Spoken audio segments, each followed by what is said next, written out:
I'm probably going to be the biggest cheerleader for this. I had a freaking blast with this movie. Wow. I had everything that was wrong with other iterations of the film really hit here. This movie was made for, people like me who enjoyed the games, and I'd love to say it was a flawless victory. It's not. There is a bit of a mess going on in it. Because I don't play the video games, but as somebody not familiar with the full-on storylines, I fucking hate this movie so much.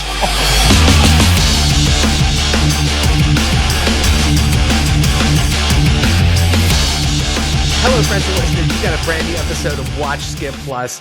This is actually going to be the second reiteration of this because I didn't hit record. But, well, we want to be your go-to source for insightful and pop-cultured movie reviews. My name is Jose, also known as Cupcake. We are recording on Mother's Day, and I would like to thank all the mothers out there, especially for these two hot men who are joining this recording. I've got my co-host Mike, the WillDaBeast, and then we've got Brian from Lucky Finds Comics. Anytime we have a grisly horror film or horrible death, people being split open, Brian's there to talk about it. And so, Brian, welcome back. He was on Faces of Death, but he's also done other horror films. Hellraiser. I know Troy revisited Hellraiser and was like, this movie sucks.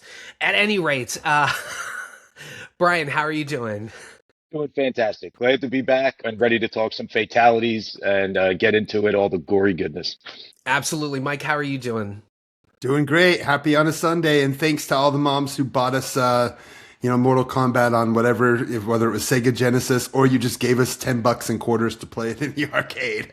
Absolutely. Absolutely. And speaking of arcade, I'm pretty sure young listeners listening to this may not know what an arcade is, but obviously it's a place that we would go to or it'd be on a boardwalk and it had video games that you could play. You'd plunk a quarter in it and they got pinball machines as well. And so just diving in, Mortal Kombat, this is based on a arcade video game that was developed by Midway Games in 1992 by Ed Boon and John Tobias. If you blink, you'll miss Ed Boon has a cameo in this film as a bartender who serves Johnny Cage a drink. But Mortal Kombat was born in the arcades. Brian, what was your experience in terms of playing an arcade game and having to spend your hard-earned quarters or whatever in this video game? Yes, I feel kind of old now trying to, old splain arcade to the kids. But so basically Mortal Kombat was on the come up of fighting games that developed in the arcades. Street Fighter, especially Street Fighter 2 was kind of like the impetus of the fighting games. You also had Karate Champ before that, but it wasn't as dynamic. The difference about this game was that it introduced the fatalities that basically you would end the game with or end the round with, and there was a mystique about it because we didn't have code books or manuals or whatever to explain it. They basically went out into the arcade, into the wild, and people had to figure out how to do the moves on their own. And the finishing moves were what everybody gathered around like a theater in the round to watch the most skilled players play. Because back then, if you wanted to play, winner plays and loser pays. And that was the rule of the arcade. Yes. You would put your quarter up, and if you were good enough, you could last on a quarter all day long with versus. This game showed blood, spines getting ripped out, stuff that was not censored at the time. There was no censoring board. Mortal Kombat is one of the games, if not the game, that started the whole ESRB rating system for video games. Absolutely. Had Congress up in arms. They thought all of us kids were going to become, mass murderers because we were ripping people's spines out in a digital game. Mortal Kombat Panic. Yeah, it was. It was like the satanic panic of the 90s. It was video game panic.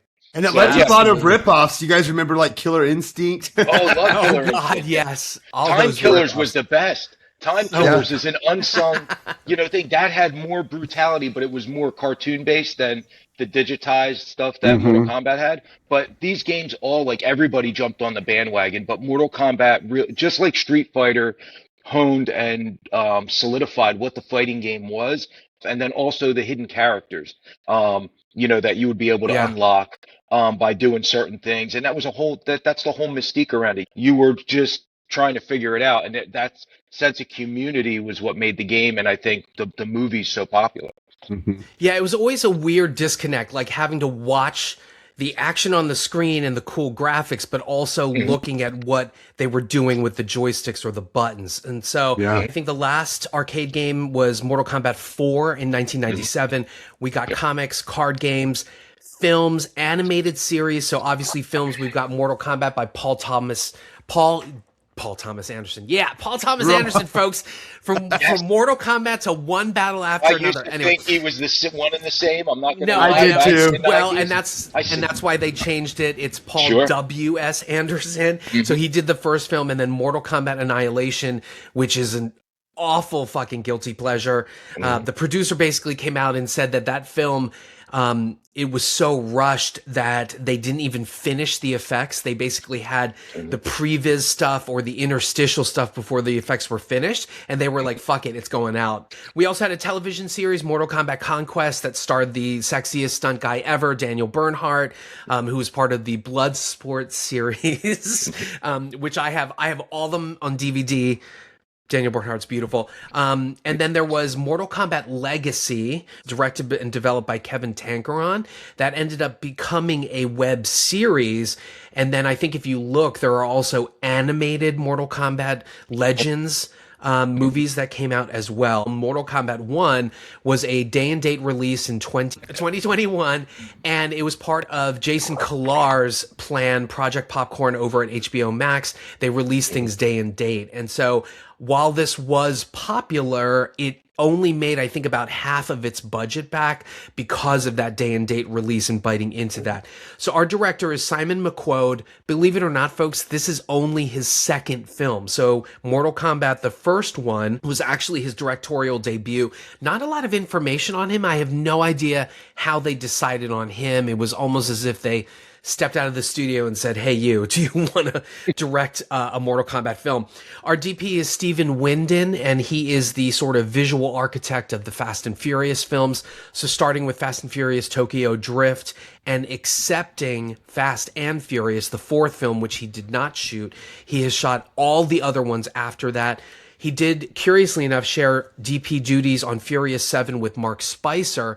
That was directed by James Wan. James Wan owns the production house Atomic Monster, which is behind this film, and they also merged with Blumhouse. Our writer here is Jeremy Slater. Love or hate this guy, and I'm going to say that before I talk about his credits.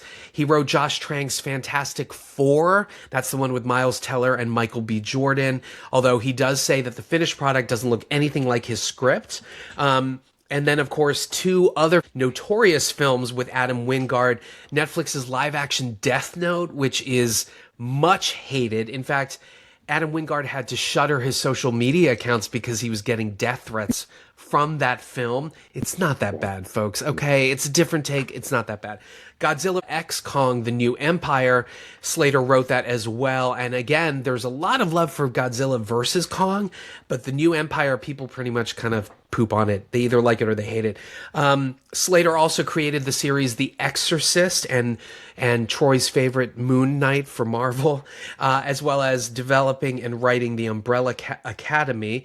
And he is the screenwriter behind Coyote vs. Acme, which is finally going to see the light of day, speaking of HBO Max. Yeah. Our music is by Benjamin Wallfish. He's returning. He scored the first film. He's scoring this one. Guys, this guy fucks.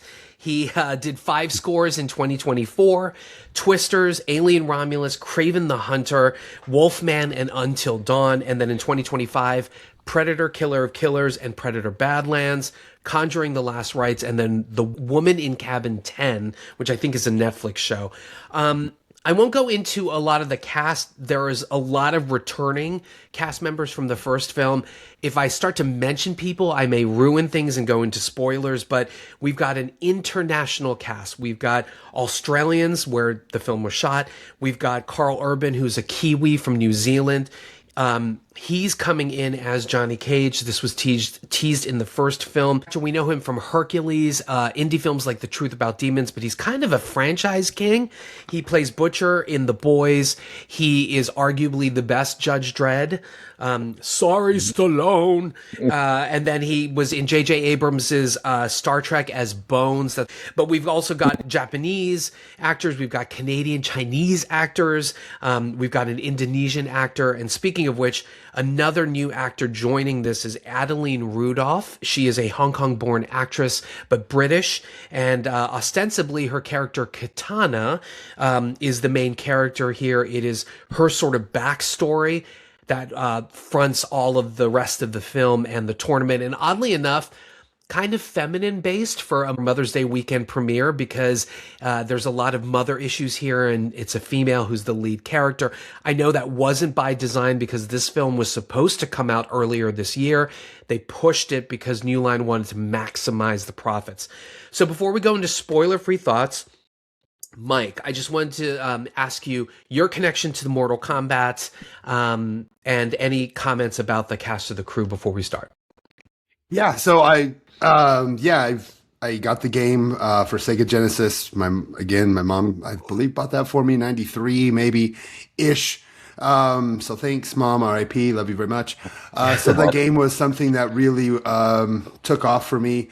I remember seeing the film in 95. I was staying with aunt and uncle at the time. They lived in a trailer park. And I remember get to the movie theater with my $5 to be able to pop down and go see this movie. And it really did blow me away. I loved it. It just was one of those things that just it put you into a world of, I think it's almost what it felt like in the 70s to sit in the theater and see an old Kung Fu movie.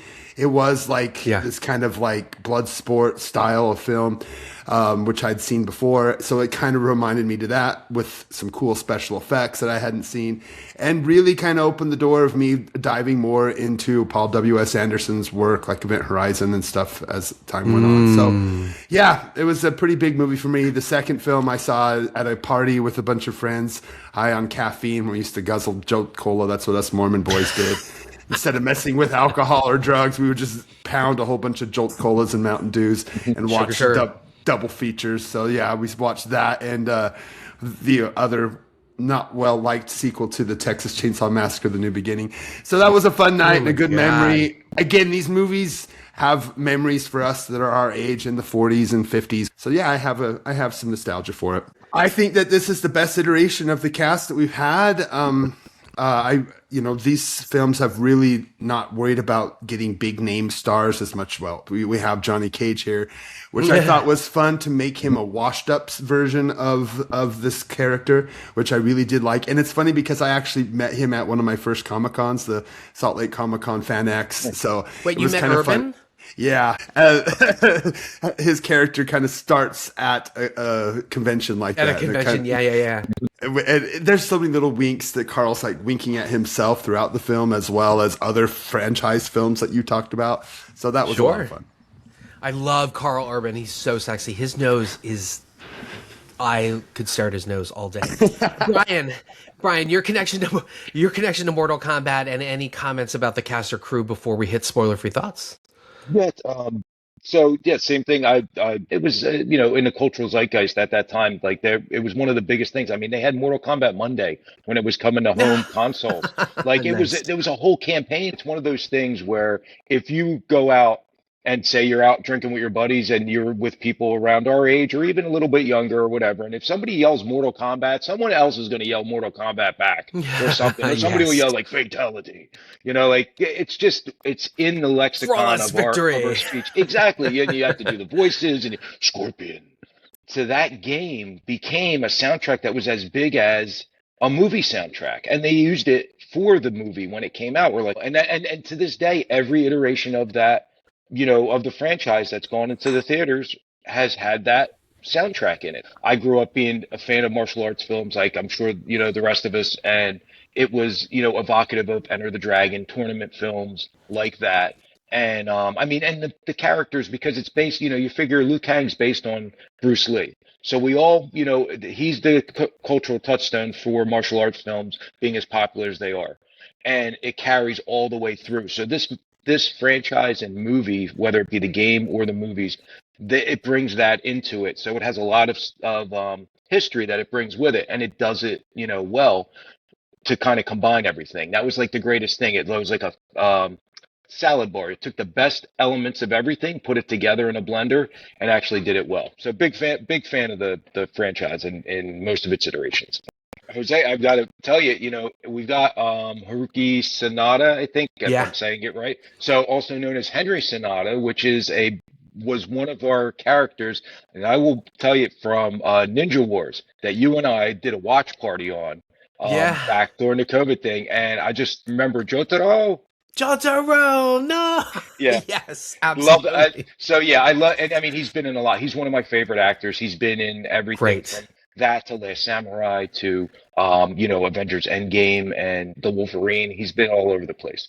And the So he's a original great. Ringu, too. Yes, yes. Yeah. So he's a great Japanese actor. I love his work. Karl Urban, I love him in The Boys. Loved him in every, even Chronicles of Riddick. I mean, he's been in Oh, so yeah, many that's right. franchises. Like you like think about it, and he's done a bang up jobs throughout. I don't think I've been disappointed in anything.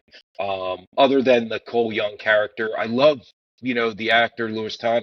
He's a great martial Yeah. artist. I think they just did him dirty with the character. It's just Yeah. wasn't it was an unnecessary addition to the canon. My Nice. thoughts? I was never really into playing the arcade games nor any of the other games, but obviously I really fell in love with that first film, Mortal Kombat.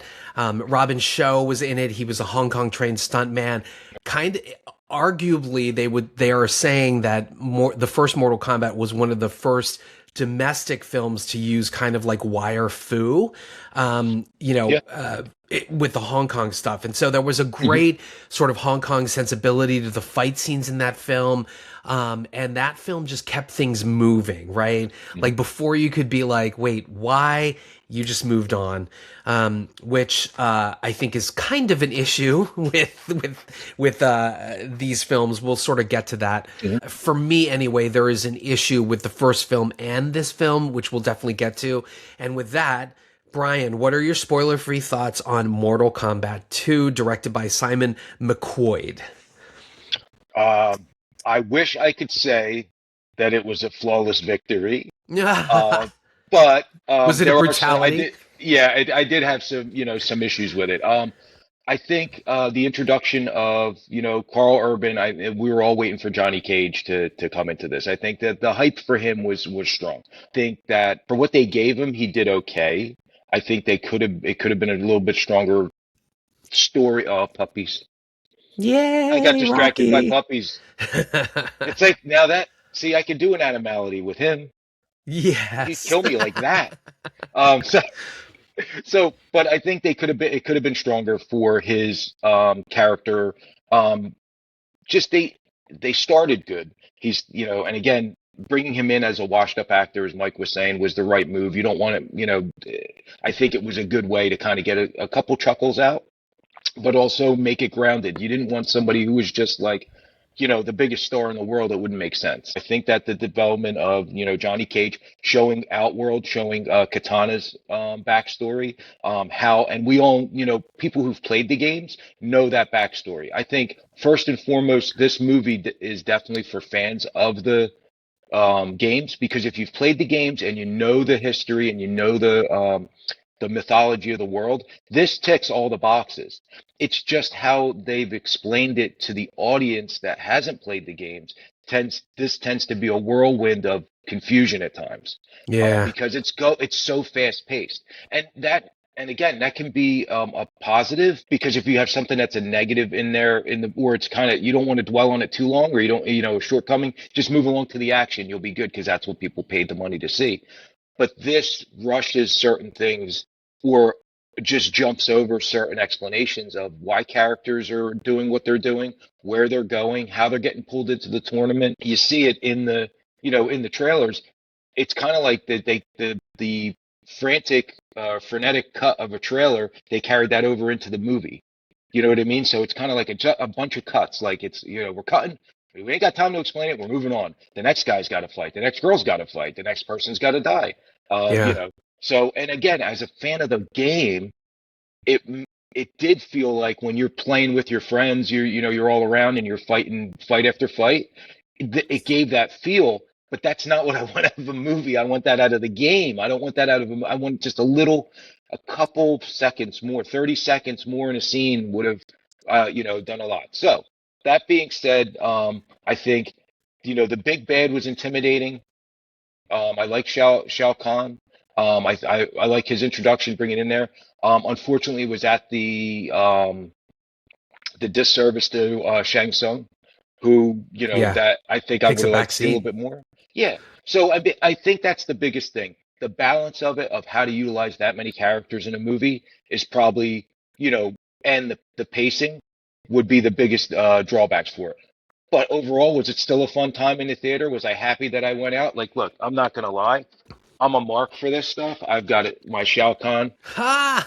bucket. So, Oh my God, that's I amazing. yeah, so I Look at listen. that. This movie was made for people like me who enjoyed the games, enjoyed the other films. I'd love to say it was a flawless victory. It's not. There is a bit of a mess going on in it. So go have fun, eat some popcorn, watch some brutal fights, but don't expect Shakespeare.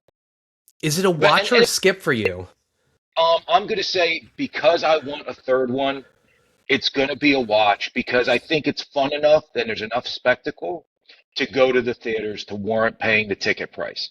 Again, I think how they course corrected from the first one to this one, where they had not enough tournament, not enough fights and things, and too much exposition in the first one. They didn't have enough in this one. So, but they went full bore with the action, which is good enough for, to say, hey, buy the ticket, go see it. Mike, I'm dying to hear what you thought. Well, last time when Brian was here, I was the dissenting voice, not really in love with the film that we talked about, Faces of Death, last time. Yep. This time, I'm probably going to be the biggest cheerleader for this. I had a freaking blast with this movie. Wow. I had so much fun. Everything that was wrong with other iterations of the film really hit here. There was no whitewashing of characters like we got with the old Paul W.S. Anderson films. There was no lack of fights. It was pretty to look at. We actually got, sequences right out of the games where in different battle areas that looked beautiful on screen. I would have loved to have seen it in IMAX because I'm sure it was beautiful.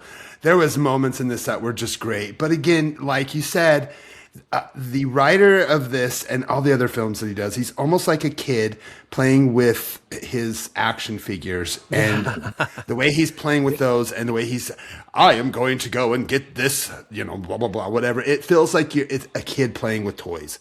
The dialogue in this is absolutely atrocious. The plot is stupid, but fuck all that. Let's get to the fights, and the fights are there and they're fun. These movies are too long. You knew I was going to say that. This and the last one, 2 hours. You don't need 2 hours. An hour and a half, hour and 45 is enough. An hour that being 2 hours long is it's just too much. There is some pacing issues in the middle. But there's enough little fun Easter eggs. There's even a moment when Johnny Cage gets knocked out and doesn't get a fatality, and he's wobbling around exactly like the character in the video game. I'm like, what did he do in the mirror? Sit in the mirror and stand there and do that wobble over and over again to get it so perfectly. So there's so many little Easter egg moments throughout the film that made me chuckle. Now, I did go and see this with a friend. We had a beer and wings before. So if there's ever a perfect movie to have beer and wings before seeing, this is it.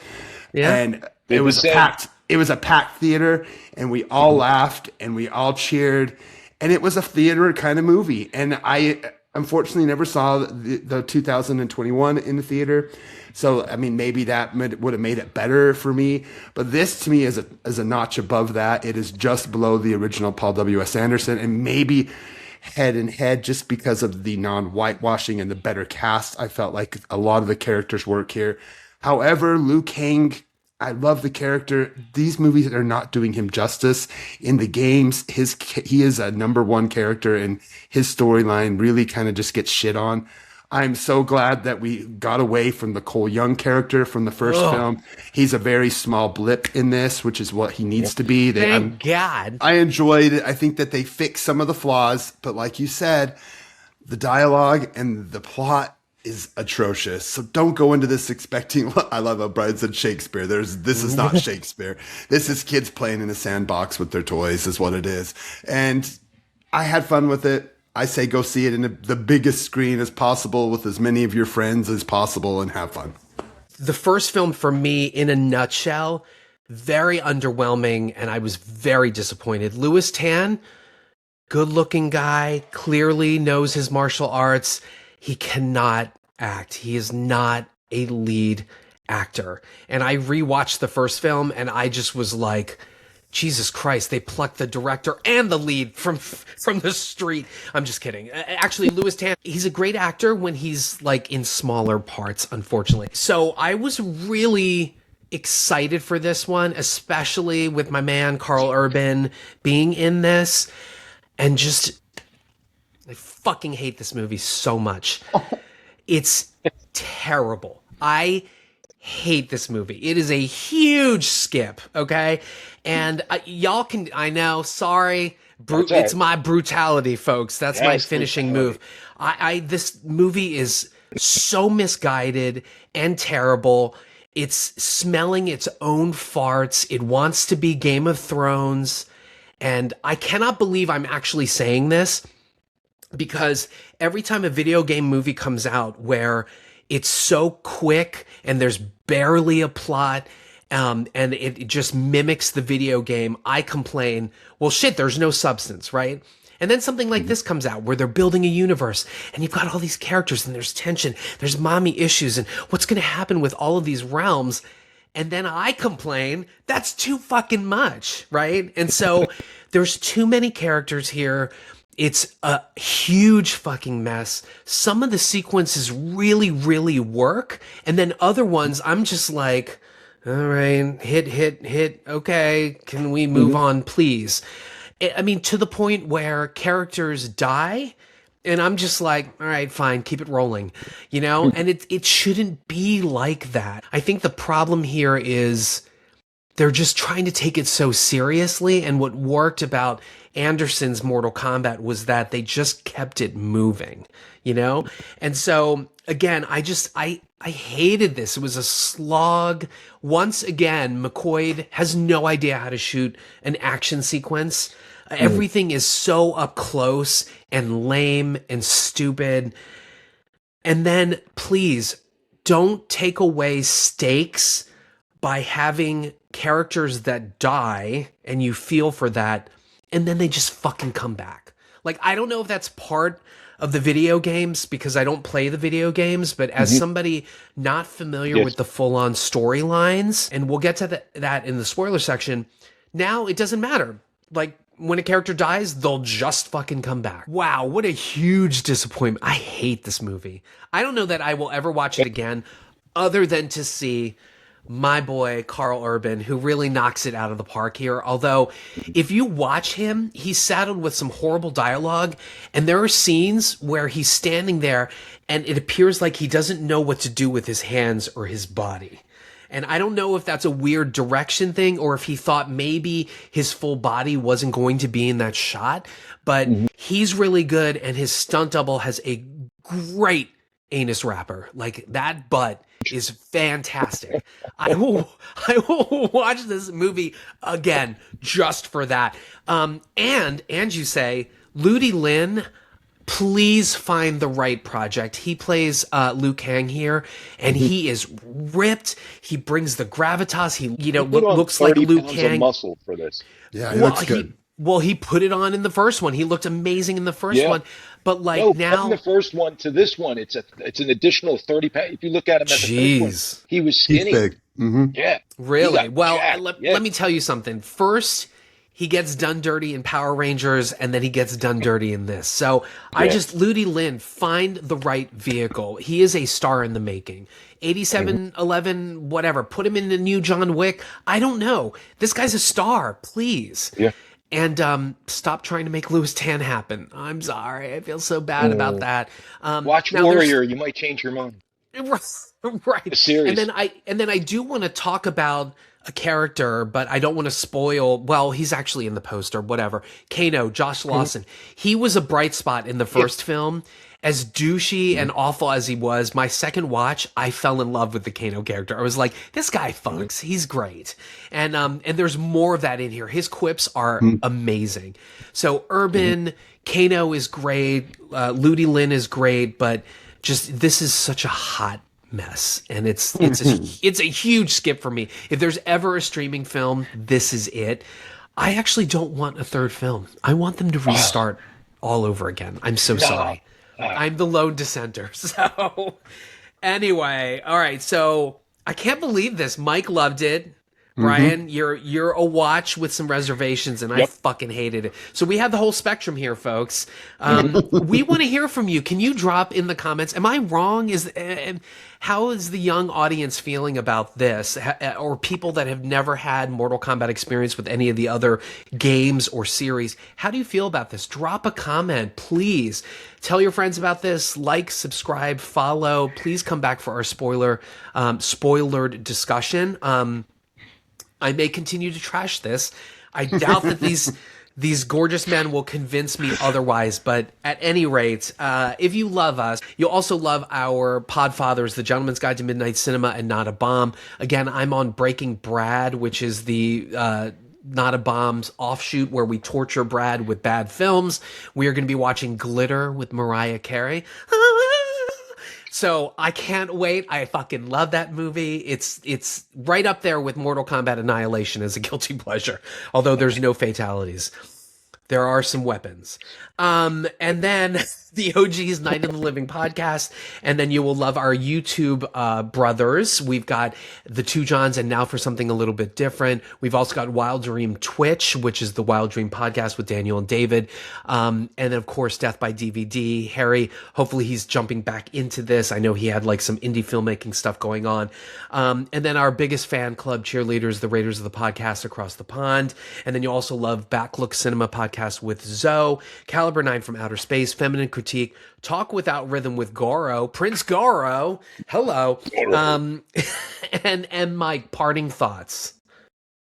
Hey, get out there and go to the movies. And if you are going to see this and you do imbibe, it is best with a little pint beforehand. So that is one thing I'm going to say. If you are going to this, it's definitely worth imbibing or taking a gummy or whatever it is that you'd wish to turn your brain off to basically numb the dumb dialogue and just enjoy the visuals. So I might have actually enjoyed it better if I had been drunk or had a little gummy. Yeah, I'm not suggesting that for people, but at any rate, all right, folks, be kind, be open, be vulnerable. That's where the art is. And check out our spoilered discussion of Mortal Kombat 2. You're going to love it. You're going to love it if I hit record. Bye, everybody. Bye.